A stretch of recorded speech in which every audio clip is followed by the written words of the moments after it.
कोई ऐसी चीज है जो सबसे निकृष्ट है, सबसे निचले स्तर की है, सबसे पाप उसमें सबसे ज्यादा है, वो है भय।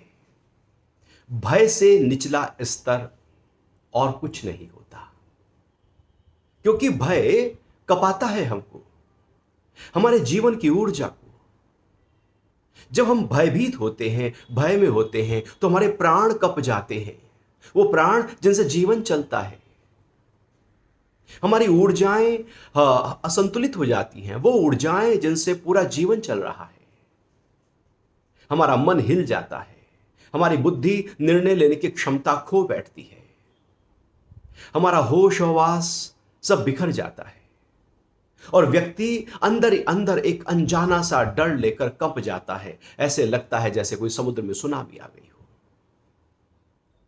जब व्यक्ति भयभीत होता है तो जीवन की सारी संभावनाएं अब खत्म हो जाती हैं। जिन संभावनाओं के साथ व्यक्ति इस धरती पर है और वो अनंत संभावनाओं में आगे बढ़ सकता है, उसकी जो क्रिएटिविटी है, उसका जो इनोवेशन है, रचनात्मकता, सृजनात्मकता सब खत्म हो जाती है। भय आते ही उसका प्रेम कहीं खो जाता है, उसका ज्ञान कहीं खो जाता है। भय जैसे ही आता है, जीवन के सारे अनुभव कहीं चले जाते हैं। भय के आते ही जो बहुत ही अच्छा दृश्य हमें लग रहा था, अब वो अच्छा नहीं लगता। अचानक कोई भय आ जाए तो स्वादिष्ट से स्वादिष्ट भोजन भी आपको कड़वा दिखाई देने लगता है, मुंह में चलता नहीं है, क्योंकि हम कहीं कप रहे हैं। जो स्वाद हमें दे रहा था वो अब वहां पर नहीं रहा, क्योंकि भय से भयभीत हो गया है। अभी जो व्यक्ति हमें बहुत अच्छे लग रहे थे, अभी अंदर कोई भय समा जाए तो वही हमको अजीब से दिखाई देने लगते हैं, क्योंकि भय एक ऐसी स्थिति है हमारी, जो भी जीवन में हमें मिला है, जो भी कुछ है, जिस भी स्तर पर, चाहे वो शरीर के अंदर हो या बाहर हो, बस वहां से अपने आप को दूरी करने लगता है, क्योंकि हिल जाता है।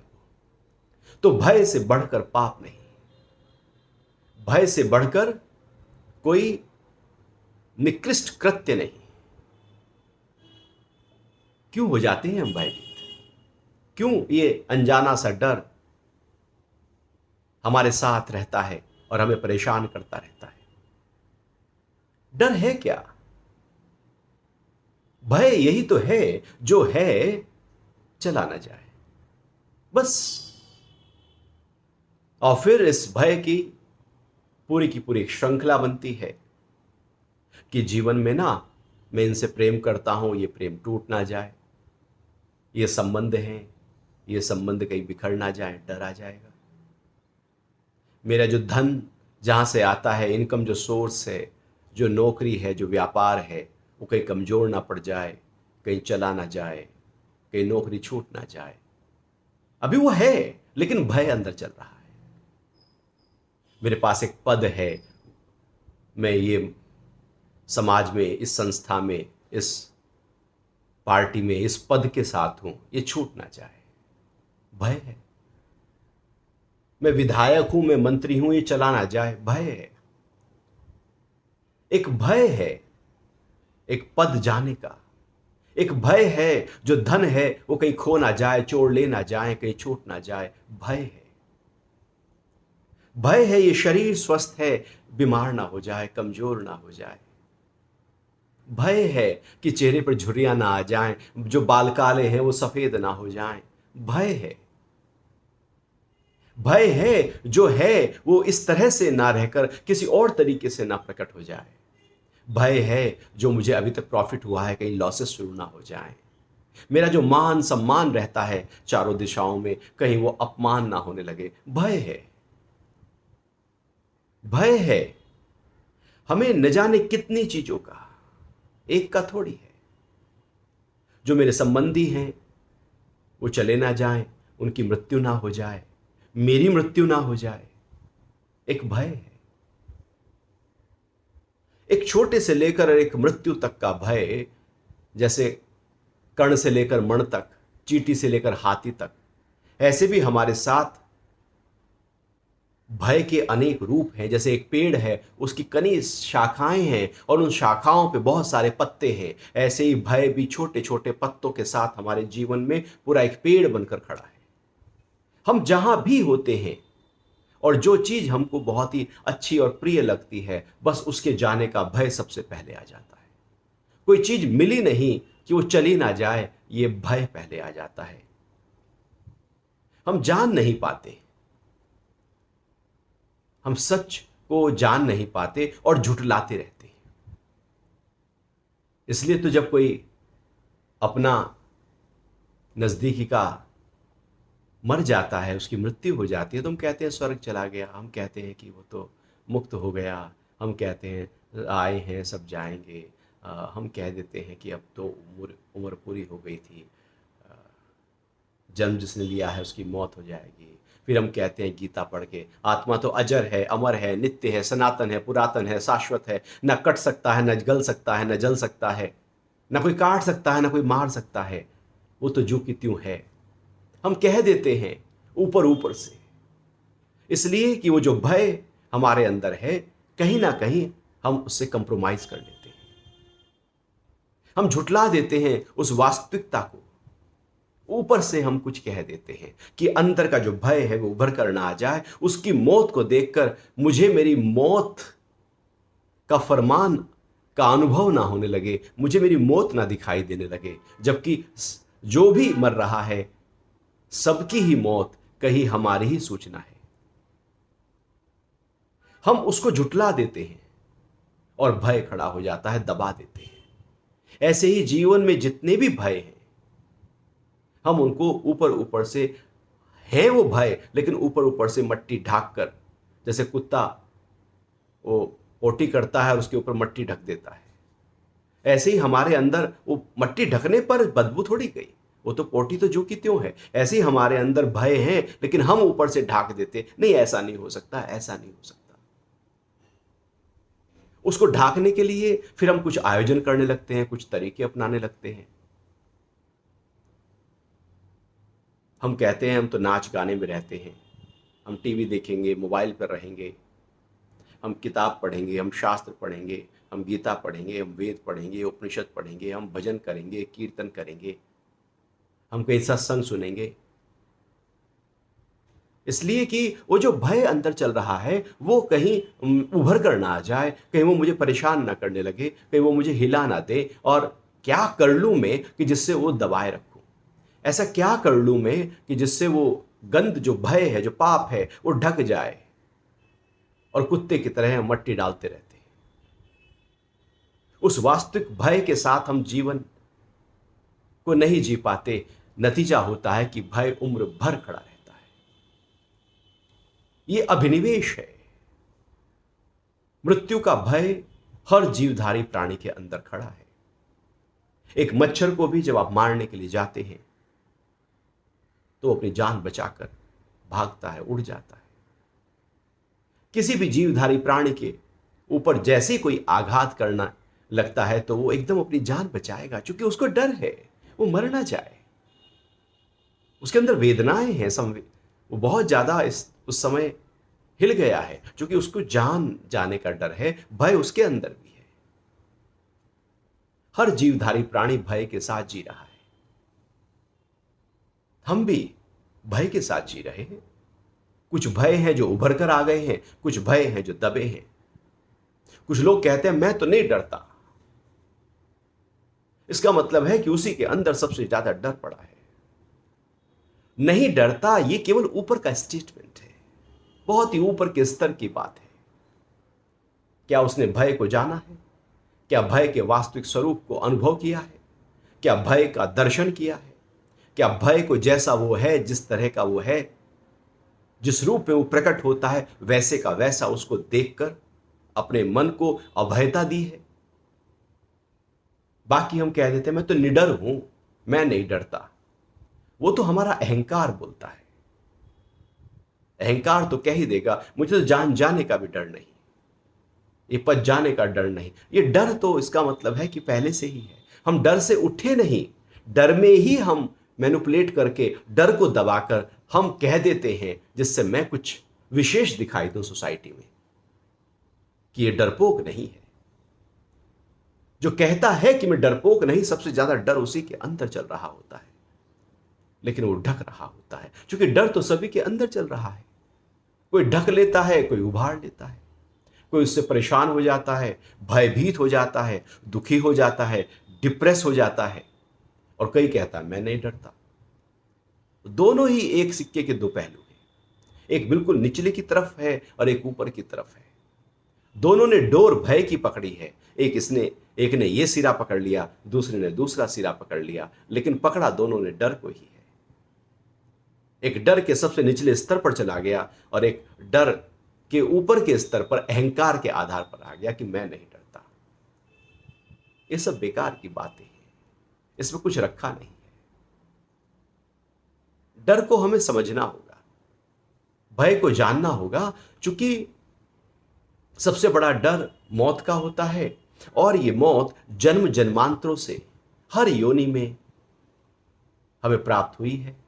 हर योनि में हम मरे हैं, लाखों योनियों से हम गुजरे हैं जब से सृष्टि बनी है। और वो मरने के समय जो भय था मौत का, वो चित्त में इकट्ठा हो गया,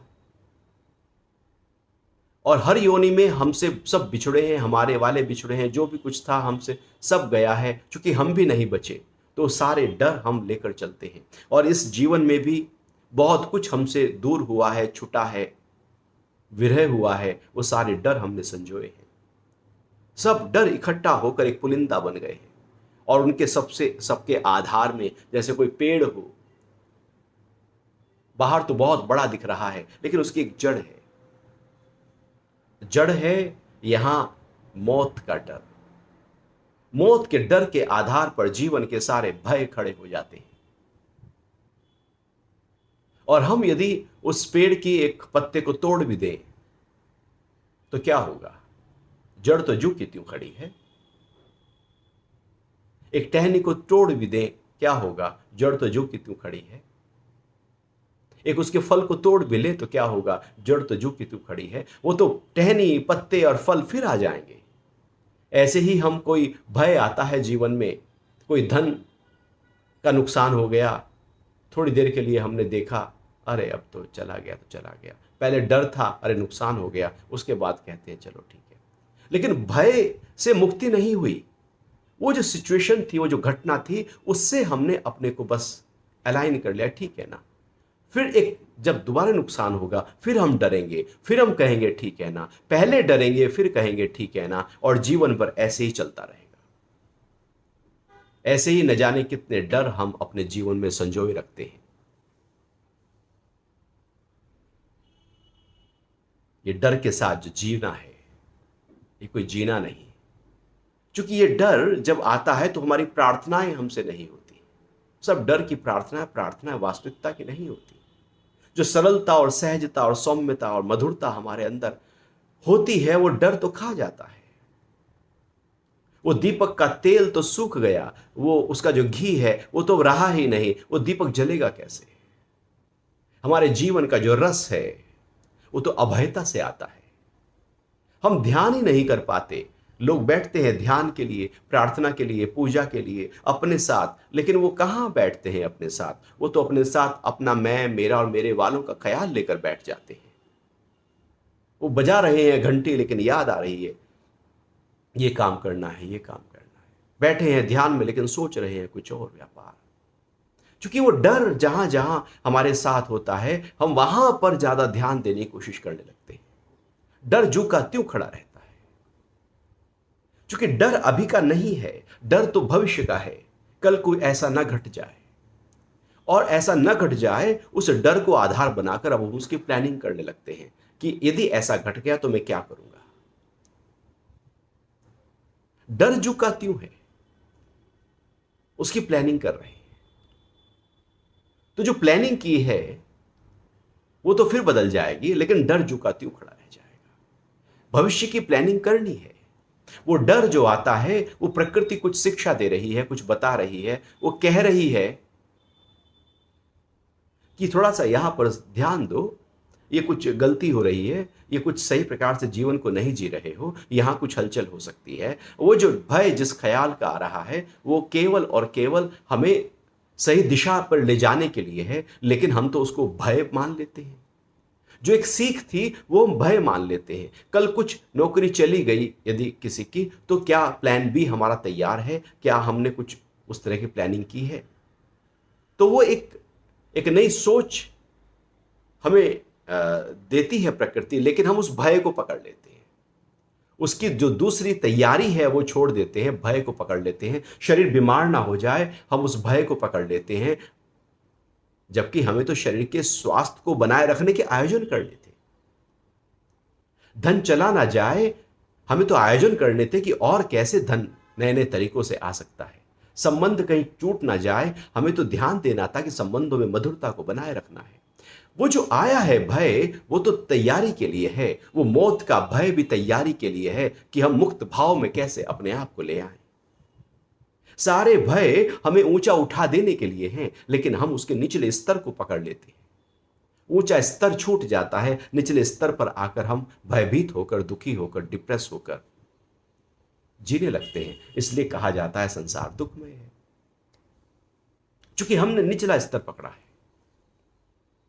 और भय है क्या?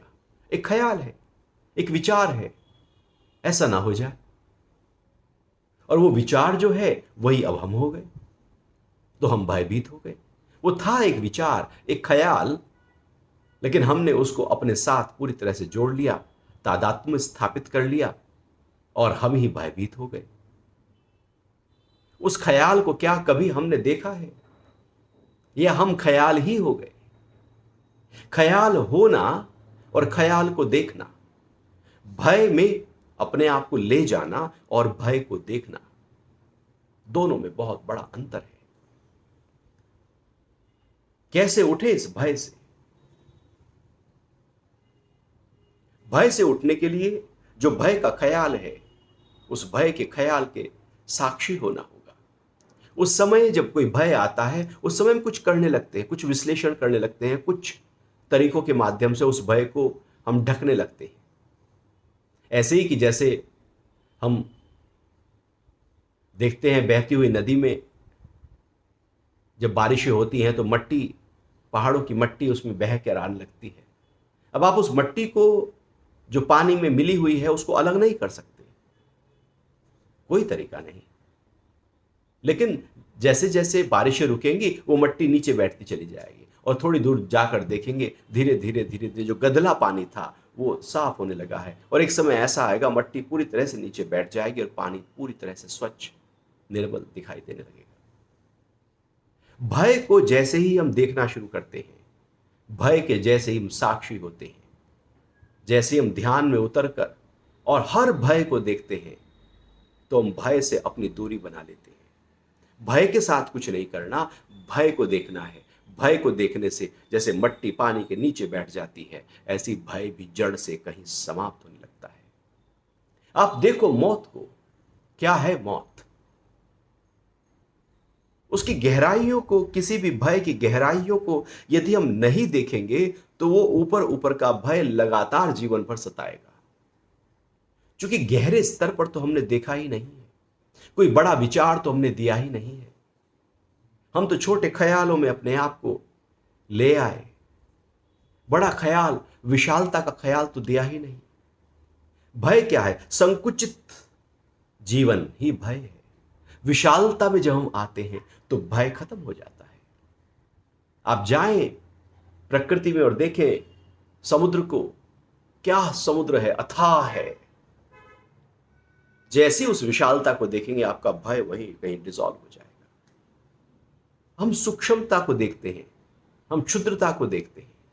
देखिए पहाड़ी को, निकले अपने मैं मेरे से और देखें उसको, आप पाएंगे वहीं पर आपका भय कहीं खत्म हो रहा है, क्योंकि वो देखने की क्रिया आपको विशालता में लेकर आ रही है। और वो विशालता,